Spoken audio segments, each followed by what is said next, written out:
This is day 130 of our journey through the Bible, and we return to the book of Malachi.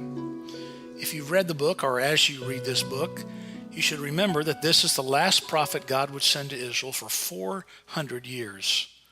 The next spokesman that Yahweh will send will be his only begotten Son, who was both prophet, priest, and king. This fascinating book punches through the centuries with messages, well, they could have been written for our day, certainly. One of the greatest teachings in it is about honesty. And of course, that is an important theme in the entire Bible. You find this most clearly in Malachi 3. Have you ever been robbed? Have you ever had something stolen from you that was rightfully yours? Then you'll appreciate chapter 3, verse 8, and what follows from there.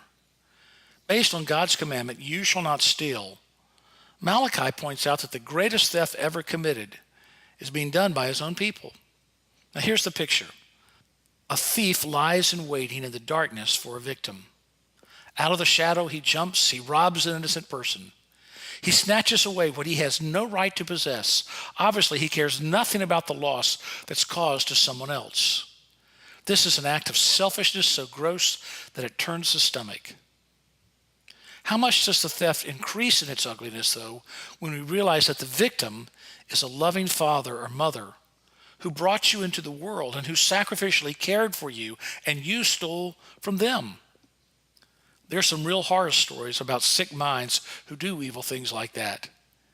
It's with contempt that we read about them in the news. It's something of what we feel when we read the story of the prodigal son in the New Testament, who demanded his inheritance from his own father in advance of his father's death. Therefore, he was robbing his father the use of assets which were rightfully his. Well, Malachi goes way beyond that. He says, what kind of person would be so low down as to rob God?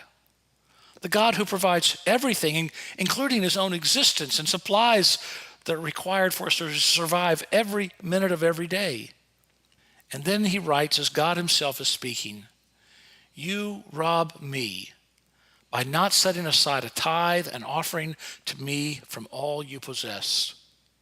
And then there's a clear promise made of blessing for those who honor God with their possessions, and then a powerful curse upon those who do not. He says, you are under a curse, the whole nation of you, because you are robbing me. This curse includes pests that devour crops and vines that don't bear fruit.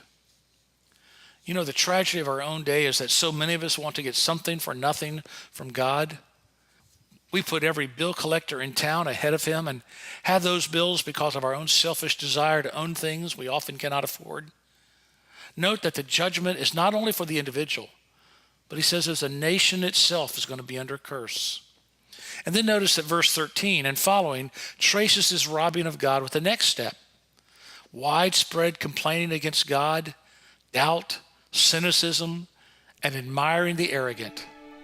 In contrast to that, God says in chapter 4, but for you who fear my name, the Son of Righteousness will rise with healing in its wings, and you will go forth and skip about like calves from the stall. The choices we make have very far-reaching consequences. Let me finish today by reading Malachi chapter 1, verse 11. From the rising of the sun even to its setting, my name will be great among the nations. And in every place incense is going to be offered to my name, and a grain offering that is pure. For my name will be great among the nations, says the Lord of hosts.